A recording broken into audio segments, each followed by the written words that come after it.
नमस्कार साथियों। RBSC science by Vinod sir के यूट्यूब चैनल पर मेरे सभी विद्यार्थियों का हार्दिक स्वागत है।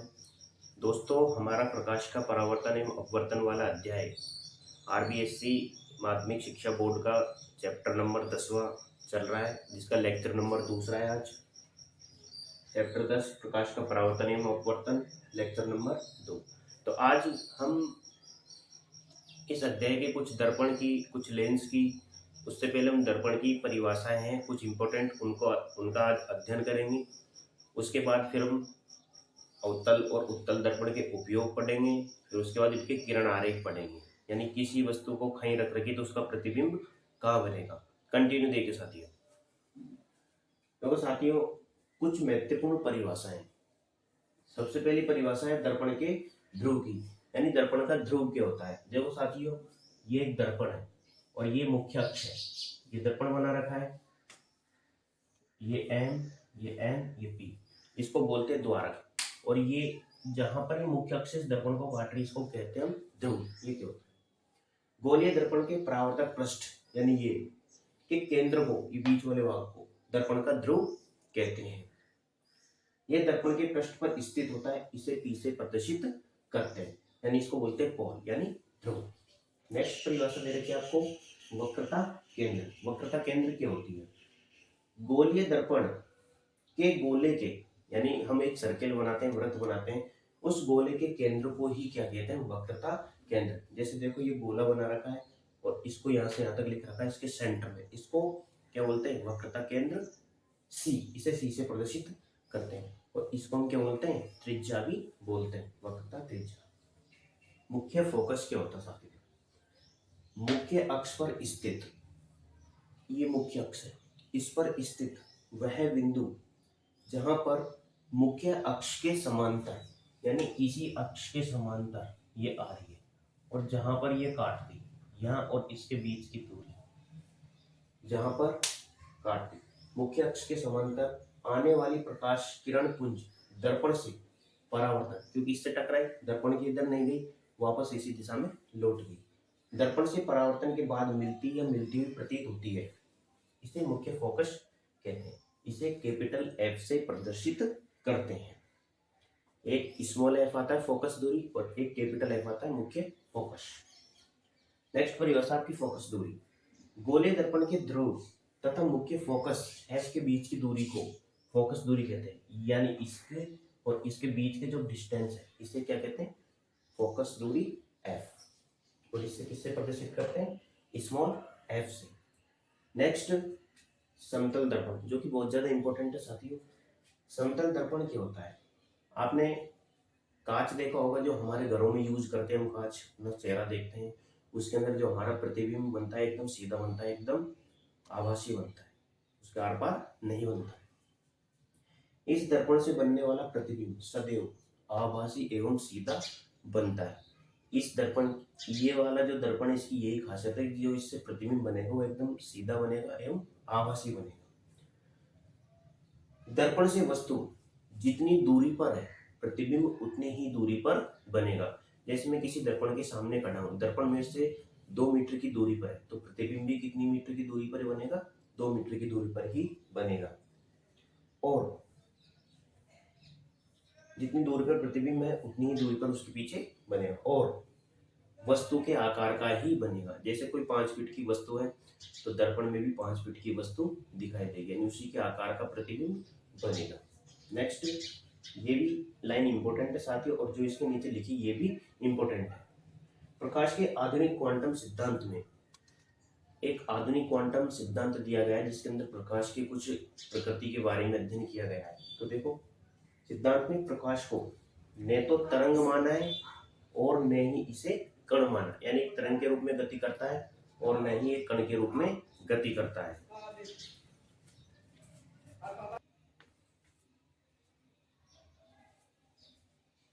न तो तरंग माना, न ही कण माना। इस सिद्धांत ने प्रकाश के कण संबंधी गुणों तथा तरंग प्रकृति के बीच में एक सामंजस्य स्थापित किया। किसने? आधुनिक क्वांटम सिद्धांत ने। तो यहां से आपका प्रश्न बन सकता है कि प्रकाश का वह कौन सा सिद्धांत है जिसने तरंग प्रकृति के बीच में गुणों यानी कण संबंधी गुणों तथा तरंग प्रकृति के बीच में एक सामंजस्य को स्थापित किया। तो क्या बताओगे? आधुनिक क्वांटम सिद्धांत। जबकि आधुनिक क्वांटम सिद्धांत में दोस्तों इसको न तो प्रकाश को न तो तरंग माना है, न ही कण माना है। अब हम मोस्ट इंपोर्टेंट पढ़ेंगे जो एग्जाम की दृष्टि से भी बहुत ज्यादा इंपॉर्टेंट है और वो प्रश्न पेपर के अंदर भी पूछा गया उससे रिलेटेड। तो देखो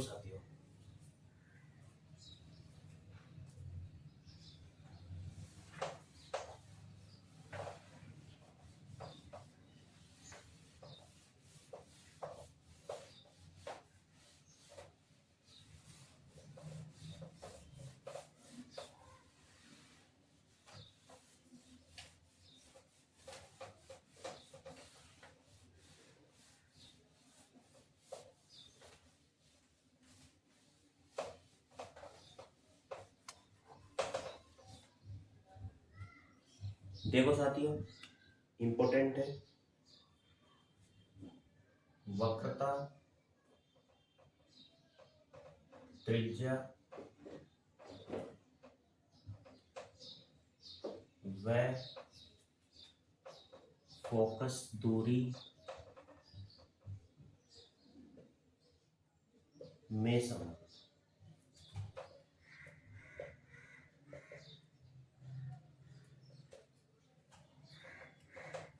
वक्रता, त्रिज्या व फोकस दूरी के बीच में क्या संबंध है? दोस्तों एनसीईआरटी बुक के अंदर इसको डायरेक्टली एक सूत्र के रूप में समझा रखा है, जबकि हम इसको यदि विस्तार से अध्ययन करते हैं तो लास्ट में जो सूत्र निकालते हैं वो एक पूरे बोर्ड के अंदर एक डेरिवेशन होता है, एक समीकरण निकलती है लास्ट में। तो वक्रता त्रिज्या आर बराबर क्या होती है? 2 है। आर बराबर 2 है, यानी वक्रता त्रिज्या और फोकस दूरी के बीच में ये संबंध होता है आर बराबर 2f। तो f बराबर फोकस दूरी याद करनी होती तो f बराबर r/2, जहां r गोलीय दर्पण की वक्रता त्रिज्या है,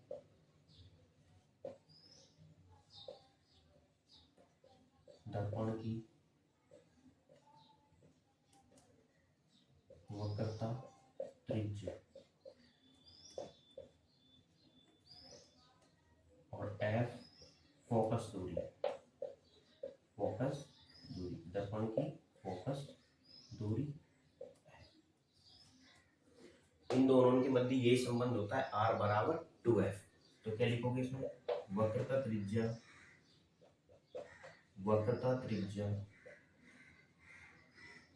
फोकस दूरी की दो गुनी होती है। साथियों वक्रता त्रिज्या फोकस दूरी की कितनी गुनी होती है? 2 गुनी।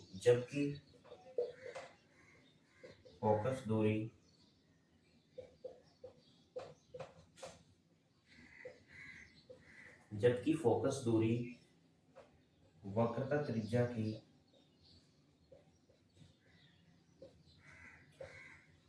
आधी होती है।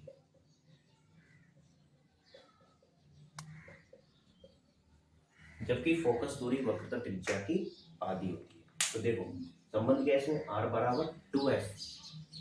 वक्रता त्रिज्या फोकस दूरी की दुगनी होती है, फोकस दूरी वक्रता त्रिज्या r की आधी होती है, जहाँ गोलीय दर्पण की वक्रता त्रिज्या और गोलीय दर्पण की फोकस दूरी है।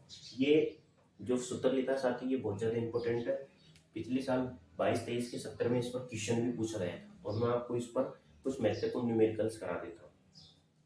इसको लिख लो आप।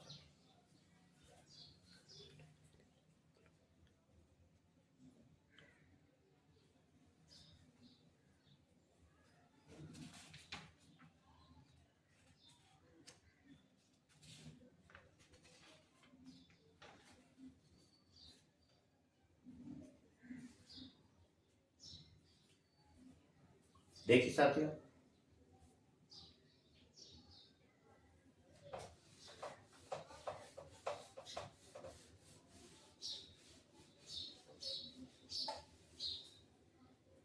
यदि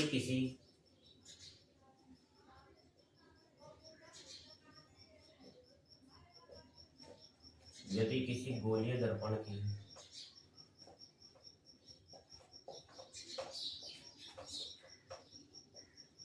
वक्रता त्रिज्या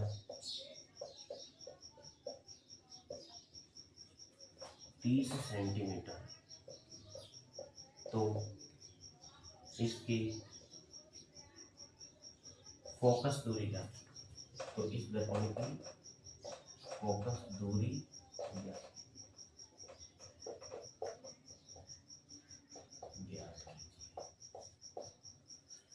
एक गोलीय दर्पण दे रखा है जिसकी वक्रता त्रिज्या कितनी दे रखी? 30 सेंटीमीटर। तो इसकी क्या पूछी आपसे? फोकस दूरी। सबसे पहले सॉल्व किया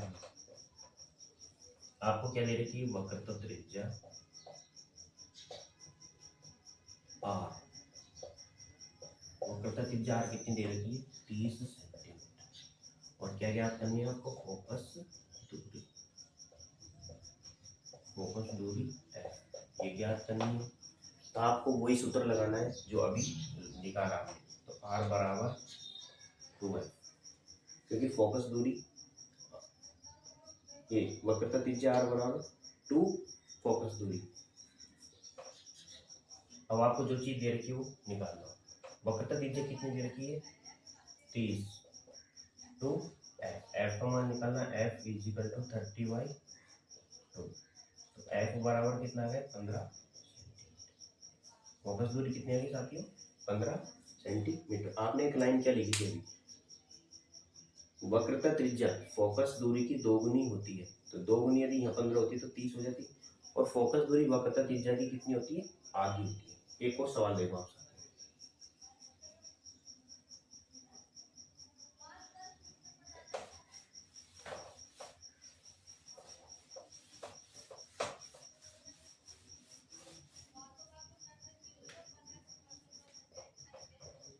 यदि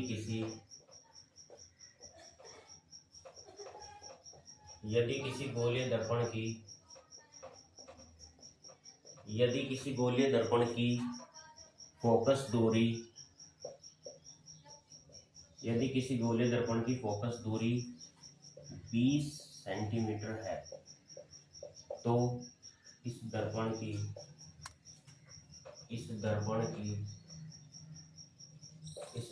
की वक्रता त्रिज्या ज्ञात कीजिए। वक्रता त्रिज्या ज्ञात कीजिए। एक अगला प्रश्न दे दिया साथियों आपको। पहले वाले में आपसे फोकस दूरी पूछी थी, अब आपको फोकस दूरी दी थी। फोकस दूरी स्मॉल f बराबर कितना दे रखा है? 20 सेंटीमीटर। और क्या पूछिए आपसे? वक्रता त्रिज्या r। सूत्र लगा दो। r is equal to 2f। किसका मान पूछा आपसे? वक्रता त्रिज्या r बराबर 2 इंटू फोकस दूरी कितनी दे रखी है? 20। और r इजिकल टू कितना हो गया? 20 दूनी 40 सेंटीमीटर। यानी कि इस सूत्र के न्यूमेरिकल्स आप आराम से कर सकते हैं। केवल आपको पता होना चाहिए कि इसके अंदर फॉर्मूला r बराबर 2f लगेगा। उम्मीद करता हूँ साथियों आपके समझ में आया हो। इसके बाद में हम दर्पण सूत्र लिख लेते हैं। दर्पण सूत्र वो भी बहुत ज़्यादा इम्पोर्टेंट है। एक बार आप इसको समझ लीजिए।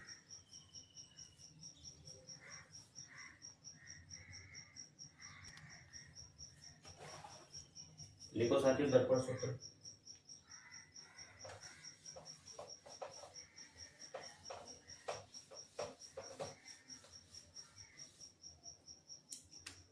दर्पण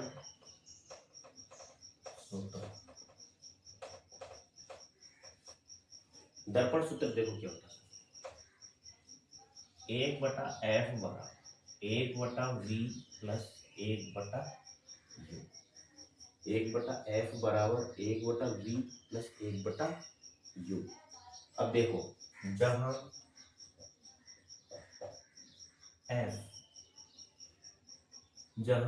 f ध्रुव से फोकस दूरी है, जहां एफ क्या है, गोलीय दर्पण के ध्रुव, गोलीय दर्पण के ध्रुव, गोलीय दर्पण के ध्रुव पी से, ध्रुव से मुख्य फोकस दूरी, गोलीय दर्पण के ध्रुव से मुख्य फोकस दूरी वी, गोलीय दर्पण के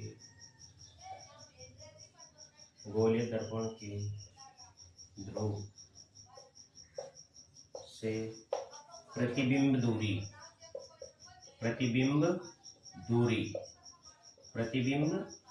गोलीय दर्पण के ध्रुव से प्रतिबिंब दूरी u,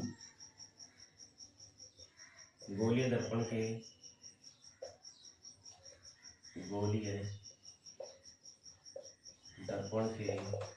ध्रुव P से बिंब दूरी,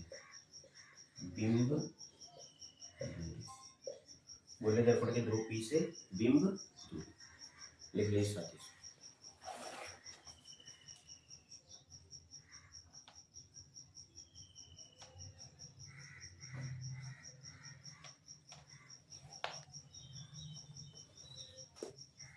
अब साथियों इस सूत्र के ऊपर आपको न्यूमेरिकल्स भी करने हैं, जो आपको न्यूमेरिकल भी करवा देंगे। ये सूत्र महत्वपूर्ण है साथियों, क्योंकि एक नंबर में एग्जाम के अंदर पूछा जा सकता है, एक नंबर में परीक्षा के अंदर पूछा जा सकता है। दर्पण सूत्र हो गए साथियों। अब हम इस अध्याय के, हमारे पास इतना समय नहीं है साथियों कि पूरा अध्याय का हम यहाँ पर बोर्ड पर आपको समझाएंगे, केवल मेन जो चीज़ है जो एग्जाम की दृष्टि से इम्पोर्टेंट है, केवल उन्हीं का आपको अध्ययन करवाएंगे। इस सूत्र पर आपको न्यूमेरिकल करवा देंगे और अवतल दर्पण और उत्तल दर्पण के आपको किरण आरेख बनवा देंगे। प्रकाश की किरण आरेख जो प्रतिबिंब बनता है, बिंब बनता है। अब साथियों ये दो शब्द आए हैं, प्रतिबिंब और बिंब। जैसे ये कोई वस्तु है, ये क्या है, कोई वस्तु है, इस वस्तु का क्या बनेगा, प्रतिबिंब।